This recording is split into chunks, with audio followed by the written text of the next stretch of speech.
You want answers? I think I'm entitled. You want answers? I want the truth. You can't handle the truth. We are the Men of Masculinity. Your home for healthy masculinity. We're just real men having real conversations for you. Good morning, madmen mafia. It's morning somewhere, man. That's right.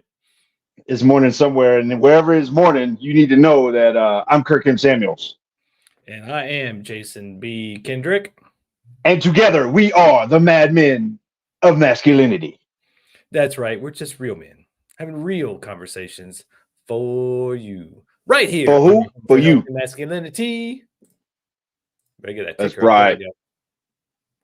So nah. We've been having all kinds of cool conversations this month. I mean, it seems like it's just been on this crazy flow. We've had a guest almost every Monday, and then it's just been us on Thursdays. But this one kind of came up because you just had a little show with Rachel Maines from the Corner Cafe talking about relationships. And I wondered, I was like, well, and I heard something recently. I was like, that's powerful. We need to talk about that. But being as you are the relationship guy, I'm the research guy. I will gladly admit it. I research. I may not take as much action, but I know lots of things. I read lots of things. But you being the action guy, you being the relationship guy, how would you tell somebody to find their perfect match? I mean, using your experience and where you're at today, I mean, how would you tell somebody, like, how do you find your perfect match?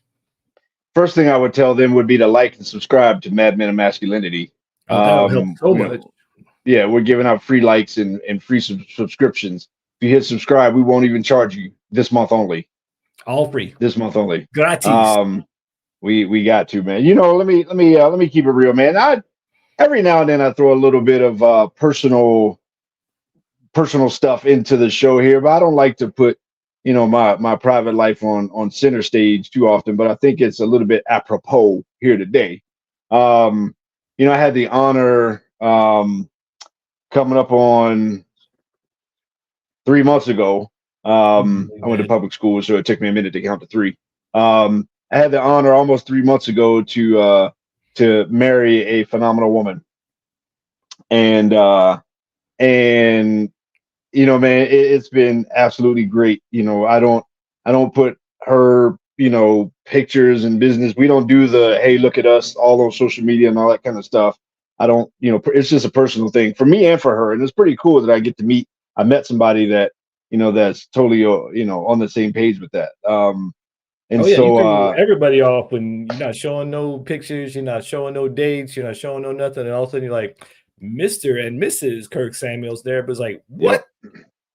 Got that right. I posted the pictures and videos from our destination wedding to Negril, Jamaica, and people didn't even know that for the past 3.5 years I had been in a committed relationship. And again, that has nothing to do with, you know, her. It has nothing to do with, you know, being ashamed of anything, I think, or it's just a private thing, man. There's a public side and there's a private side, and she's shy, she's an introvert. She doesn't choose to do any of this. And so I'm not going to try to be the public power couple, and I'm not going to try to, you know, all that kind of thing. But at the same time, you know, she's phenomenal, dude. She, you know, this is it. Like it is freaking great, man. It is, you know, last night we were just kind of booing up, and it's great, man. The friendship is great. You know, we got just kind of our household getting that sorted is great. The sex is great.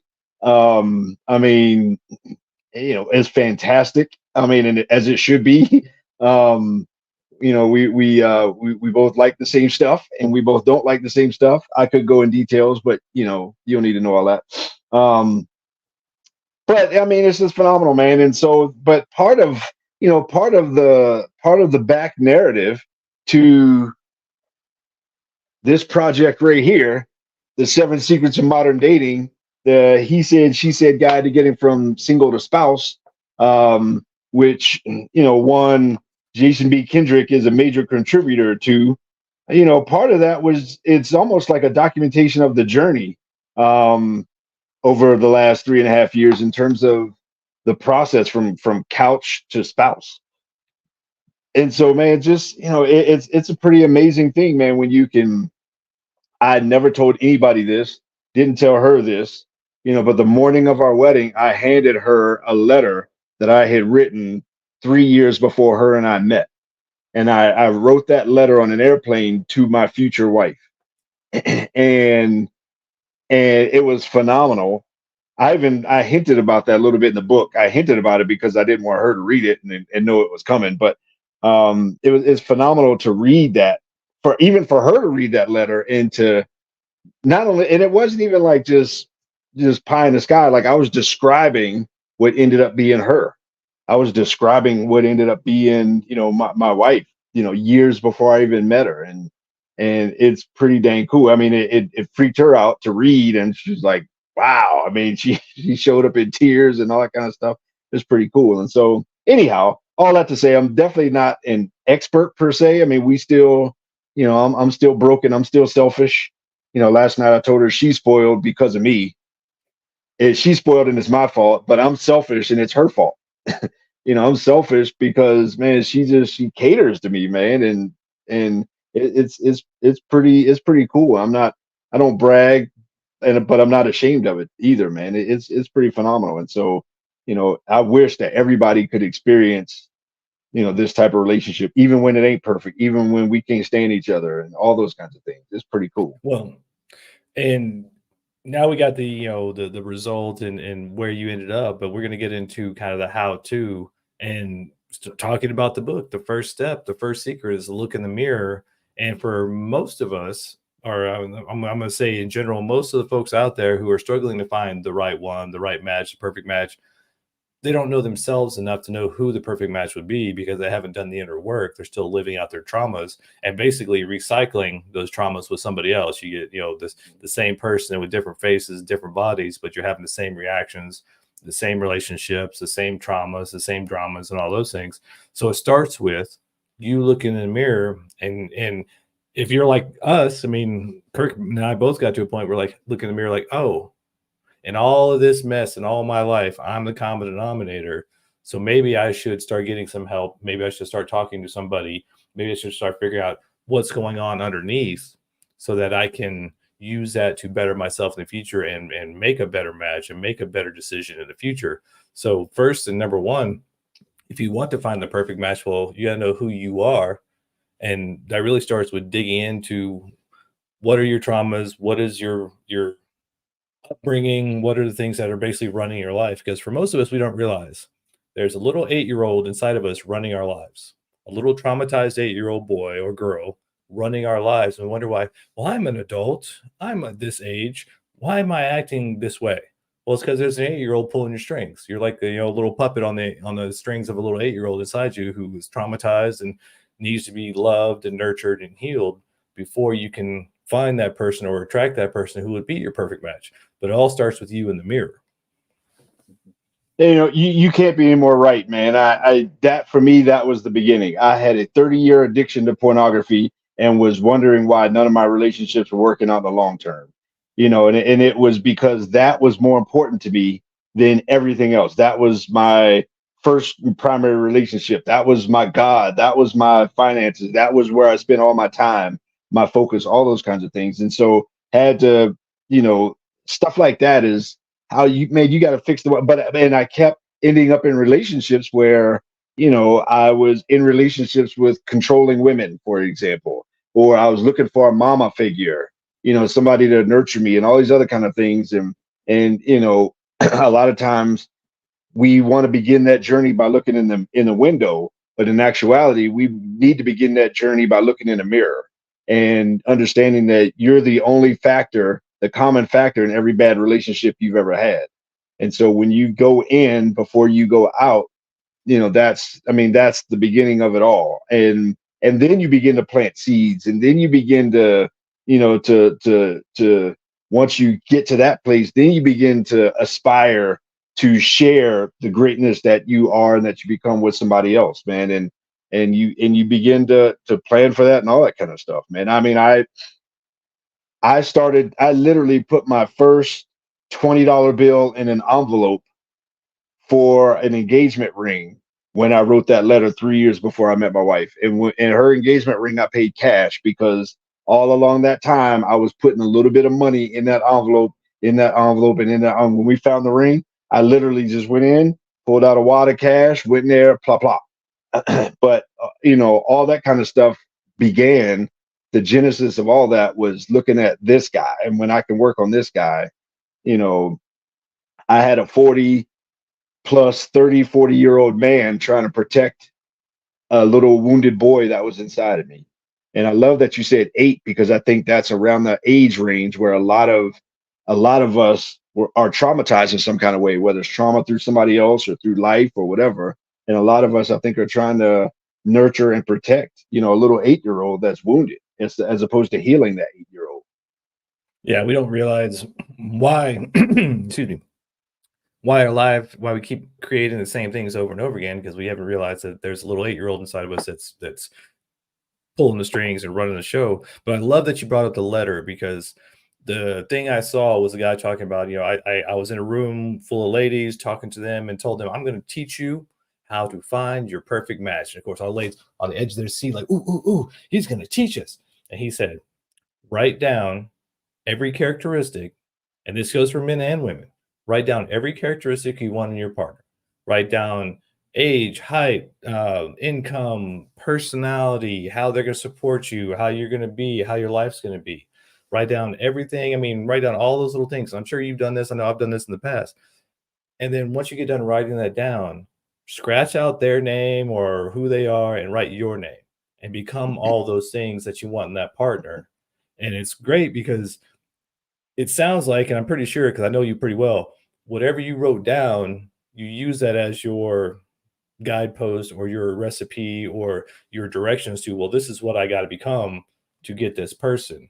And so you spent like putting the money in the envelope for the engagement ring. Like, you were already planning for that future outcome, not knowing how it was going to happen, but you already knew, this is who I got to be. I got to be prepared. I got to go through these steps and become the person who she would want, not just because I want her, but the person that she would want to be with. And you're right. I mean, she'll tell you, that that I am the man that she's always been looking for, kind of thing. But I wasn't that before. So here's one prime example of that. For me, right, I thrive with a wife that I would consider to be a submissive wife. Right, submissive doesn't mean weak, doesn't mean dumb. She's by far not weak. She's by far not done. She's got multiple degrees. She makes more money than I do by a little bit. She's definitely not stupid in any kind of way, et cetera, et cetera. But in nature, in terms of her, she thrives when she's able to just kind of step back and be all the things that she wants to be and not any other things that she has to be. And she can put herself in a posture of submission, which is, in my opinion, is a space of strength. Submission is an exercise in strength, but she's able to do that. And in order to have that, I can't be, a weak, passive, I can't be the tail. I got to be the dog that wags the tail, right? I gotta be a leader. I can't want to marry a woman that is submissive in heart and a servant in nature, and at the same time, I'm a weak guy that can't lead his way out of a paper bag. It just doesn't work that way. So I have to become, to your point, I have to become all the things that would attract that type of person. And there's a very few things. I think maybe one or two things. Maybe faith and sexuality are two things that you have to align with. Otherwise, all of the things that your potential perfect partner is going to be is probably going to be the opposite of what you are or who you are in any kind of way. And so, you almost have to understand that I'm not looking for the identical me. I'm looking for the complement. I'm not looking even for somebody to complete me. I'm looking for the complement of who I am. So if I want this kind of woman, I need to become that kind of man. Yeah, I love that you brought it before. Like, you love each other, and it's an amazing situation. Even when you hate each other, you love each other. And to that point, when you know yourself well enough, when you've done the work to realize who you are, and then find out what's going to be that harmony, what's going to be that piece that fits, that is strong where you're weak, and you're weak where they're strong, and you're strong where they're weak, and whatnot. You're going to find that they're going to rub you the wrong way sometimes. And if they truly love you, they're going to challenge you. they're going to see the best of you, the part of you that the 8-year-old doesn't see because it's too busy protecting itself. They're going to see those parts of you that you are denying or not seeing or not aware of because you're too busy living in survival mode. You're too busy soothing yourself with whatever the addiction is, or drugs and alcohol, pornography, sex, whatever the thing is that you're using to soothe yourself. They're going to see past that. And so that's why doing the work and understanding what your traumas are, what your coping mechanisms are, what are the things that you use to get yourself through the day that you won't need when you have that partner in your life. Because in my experience, so many times that when I'm on my own, I soothe so much more because I'm lonely and there's nobody around. But the immediate time, like as soon as I got into a relationship, the last 3 times, like all those things stopped because I was no longer lonely. I was no longer needing to soothe until my traumas came back up, until the relationship got, challenging because I hadn't dealt with my traumas. And then those things started to creep back in. And that's what we, focus so much on.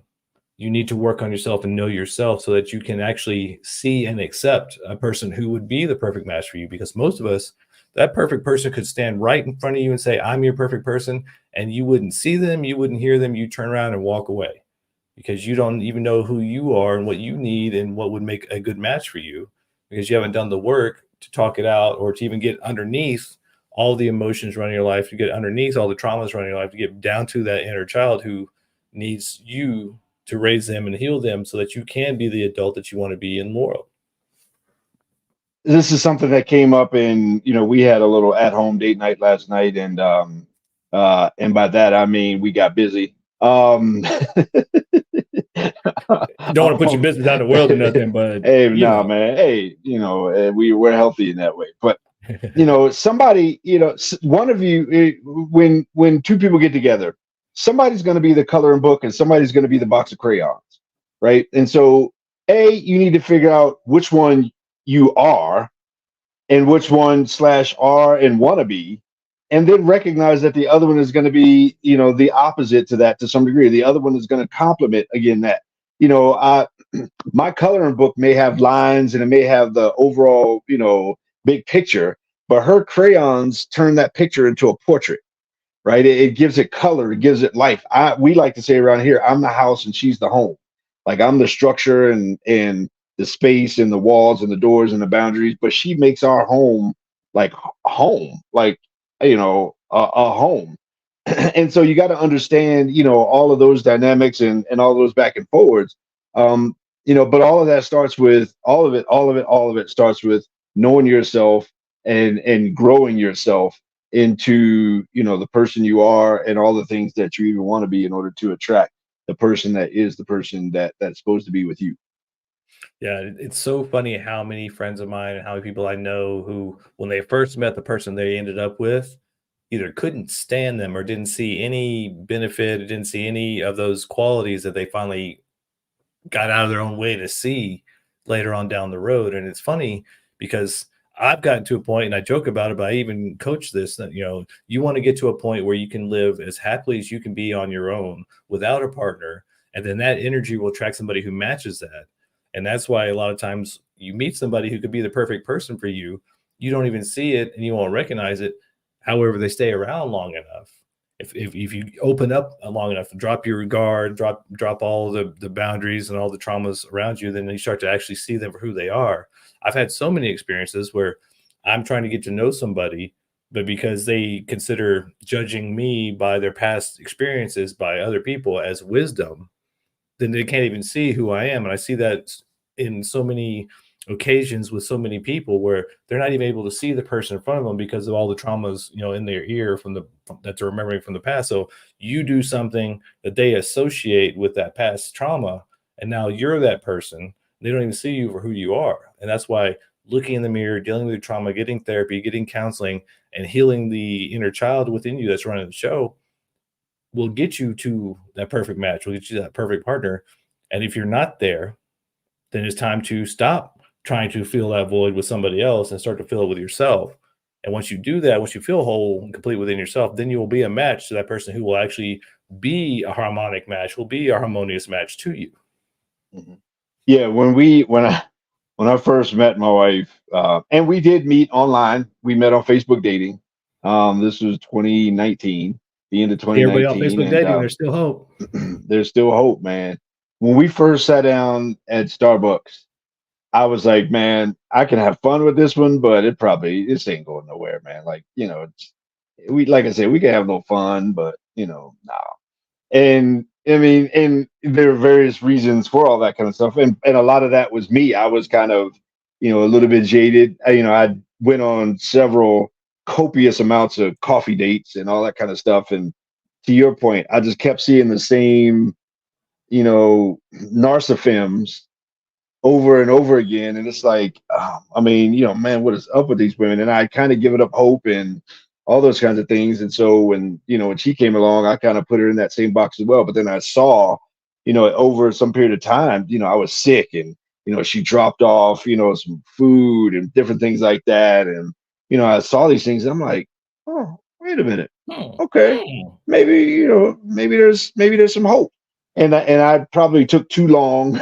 I took the long runway to actually take it serious and take her serious and all those kinds of things. And if you have her tell her version of the story, I just kind of ghosted her for a while and all this other kind of stuff. And like I said, I was just jaded. But yeah, at that point, I just had the mentality of I technically in a way I wasn't even in the right place. And there's so many people in the dating field today that aren't in the right place because of what we're going through. And a lot of times, people are out here dating who shouldn't be. Yeah. And that's why one of the things we put in the book was slow down. Where most of us are so lonely and traumatized that we're love bombing every date, we're love bombing every person that we have some interest with, not taking the time to realize, well, maybe I'm interested in this person. I'm feeling the butterflies because they're resonating with my trauma. They're on the same wavelength as my trauma, so they feel like the right match. But when you start to do the work, I've gotten to the point now where almost like when I start to feel the butterflies and there's like, tingles, I'm like, I need to go the other way because they're probably resonating with some trauma of mine that I, haven't quite dealt with yet. But when you slow down and you start asking questions and you start asking things like, is that true? Am I sure? Is this really, is that who that person is? And give yourself a little bit of grace to maybe say, well, maybe not. Maybe it's just me. Maybe I'm not seeing them for who they are. Maybe I'm just projecting onto them my past traumas instead of actually seeing them for who they are. And instead of looking at when they're being nice, when they're trying to be loving and kind and giving, instead of seeing that as loving, kind, and giving, a lot of times we see that as, oh, they're trying to run game on me, or they're trying to get in the back door. They're trying to do something. It's like, what do they want? And when you slow down, then sometimes you can allow, slow down, take a breath, slow down, take your time with the relationship or to get to know this person. Then you have the time for that voice in your head to quiet down, and you might actually be able to see them for who they are. And then you might actually go, oh, this is actually a person that I could, vibe with. This might be a person that I can harmonize with and actually create something with. But if you're only allowing the same glasses, the same traumas, the same mindset to judge everybody in front of you, then you're only going to be seeing the people who match your mindset. You're only be seeing people who match your past experience of trauma. So if you were struggling in relationships, remember, you're the common denominator in every relationship, and it's not them, it's you. And until you accept that and take that in and then start doing the work on you, you're not going to find anybody but that same person. I don't get, and it drives me crazy when I see people just in a hurry these days. I see people go out on a couple of dates and all of a sudden they posting on social media, greatest person ever, and and all that. I got to change my relationship status, and I got to link is now in a relationship with this person. And all, I mean, that drives me crazy, man, because it's like, dude, you just met so and so, like y'all been together like a month, maybe a couple months. And it's like, and you already proclaiming this and that. The next thing you know, all that goes away, and and that person disappears. And it's like, man, walk before you crawl. Just slow down, and take some time and let it grow. Let it mature into something. You shouldn't want to fall in love. You should want to grow in love, right? Because falling in love is like, well, that you can fall at whatever the formula is for gravity, 9.8 whatever meters per second, whatever it is, the force of gravity. but when you grow, that takes time. It's like that bamboo that, doesn't do anything for years. And all of a sudden in a year, it sprouts up 10 feet. And it's like, did it take, 5 years to grow 10 feet, or did it take, the 6 months that you saw it? It took a long time, man, to let that stuff nurture. But so many people want to rush and hurry. And it's like, give it time, man. Just be chill. Just date for a while. Be in a relationship. I mean, go through the steps, man. Go through the steps. I'm telling you, it's a real deal thing. Yeah. There's a reason we promote so much therapy, counseling, men's groups, friends, family. You need people around you who can see what you're not seeing. You need people around you who can look around your blind spots.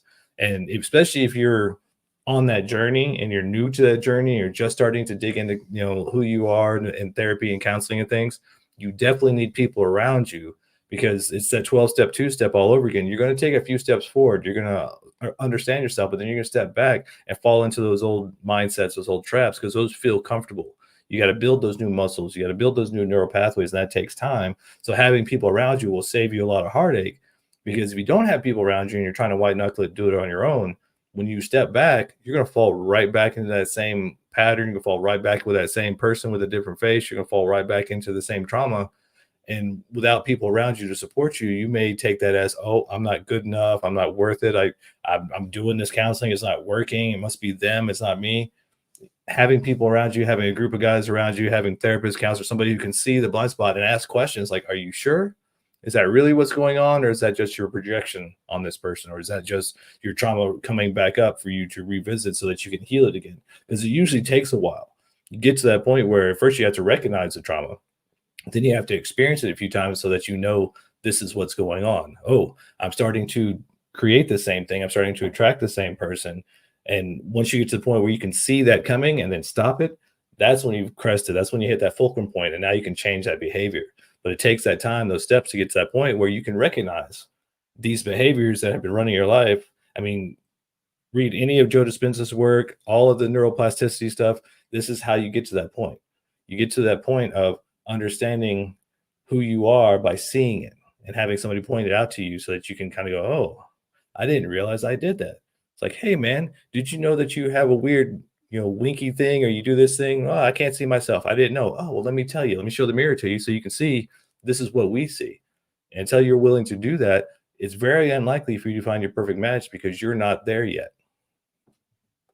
Speaking in kind of my one big thing, I'd also like to, before we wrap up here, I speaking to men, I would say don't stop being around men once you start dating a woman. Please Don't drop your guy time. Don't drop all that. One of the reasons that attracted you to her was some level of masculinity in you, probably. And if you were doing, guy stuff before, you need to keep doing guy stuff. You can't do the all of a sudden, you ghost all your boys because now you got a girl. You got that buddy that you always know when they're in a relationship because you don't see from or hear no more. Like, I need, and now my wife recognizes that I need time with my guys. Like, I need time, on the golf course, or I need time if we're going to, if you're gonna beat me around the racetrack, or whatever it is, man. If, another buddy of ours, Jeff, he and I every now and then we'll go sit at a cigar bar, man, and we'll just, sit in the lounge and just talk it up, man. And we obviously do things with a lot of guys, and so speaking to men, I would definitely say, don't lose sight of maintaining your masculinity even when you get into a deep relationship, because when you get into that relationship, man, women have a way to kind of wear down the blade on our sword, not necessarily in a bad way, but when you get around the femininity, your sword doesn't get used, and a sword that doesn't get used becomes either rusty or dull. And so we got to make sure we keep our masculine sword sharp by being around other guys, and you need to maintain that. Yeah, and that's I'm glad you brought that up, because that's one of the things that is a good green flag or red flag kind of test. If she supports you, when she says, hey, honey, I want you to do X, Y, and Z, you're like, no, that's my guys' day, or that's my men's group. And she may make the stink eye and not like it. But if she goes, okay, I get that. That's, that's what you need. That's something that you're doing. Versus red flag, like, no, you're with me now. You don't need them. you're with me now and it's just us, that's a big, trauma red flag, because she shouldn't support you in doing what made her attracted to you. Now, granted, she may not like it all the time, but that's part of what we as guys need, is to set up that boundary and that foundation of, this is what I need, this is who I am. So you can fit in with that. And if you want me to be the guy that you fell in love with, then I need these things. I need these guys around me. I need to do these things. And so that is a great test. I mean, they're going to test us all day long just to feel safe and secure. And part of that safety and security is you telling her, no, I'm going to do what I need to do to be the healthy guy that I need to be. So when she does bring that up, you just say, I'm sorry, honey, I love you, but this is what I need to do. Maybe, and if it's a special occasion, there's always something, maybe you can lean, make an exception, or, compromise one time or whatever, but just like make it like, okay, this is a one-time thing, I'm going back. So I just want you to know, like, this is part of who I am. This is my structure. This is what makes me me. This is what you love. And I'm doing this for you. Because if I don't do that, then I will start to not be the guy that you fell in love with. And then you'll be like, he just doesn't do it for me anymore. I just don't love him like I used to. Well, it's because you basically took him away from the things that made him the man you want him to be. Yeah, guys, you got to find a woman that really cares about what you need and wants to maintain and wants to bring whatever it is that you need. And you end up serving each other. Mutual service, mutual submission is key and phenomenal. My wife doesn't touch a door handle, and at the same time, she gets mad if I get up and get my own drink. I mean, all these things go hand in hand, but we have to maintain who we are as men, and we have to, we have to make sure that we don't lose that huge part of who we are, because that's when all of a sudden women, like you said, women just get the, I don't get the sparks and all this other kind of stuff. And, next thing you know, 80-90% of, relationships end, at the pen stroke or a hand or a text message of a woman.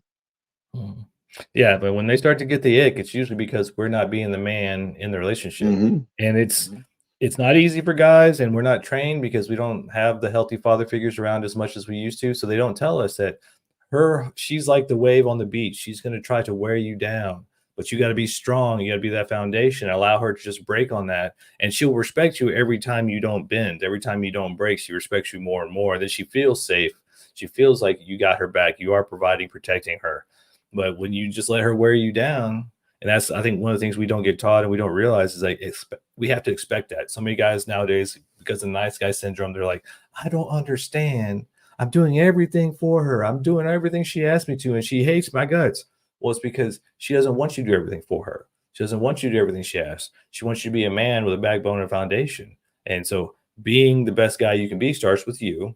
Getting around groups of other guys, getting a men's group, getting a therapist, getting a counselor, working through all your stuff, become the best version of you can be on your own, and then allow that to bring in that woman that matches and harmonizes with you. We got to stop chasing guys. We got to start attracting. And it will happen. I mean, and I'm not even talking all the quote unquote law of attraction, all that kind of stuff, but I'm talking about just when you walk into the room, you have a presence. You have a presence of who you are, and people can feel that presence. And when you walk into a room of a woman who matches that presence, then it can become something extremely powerful. And to your point, man, it all starts with ourself.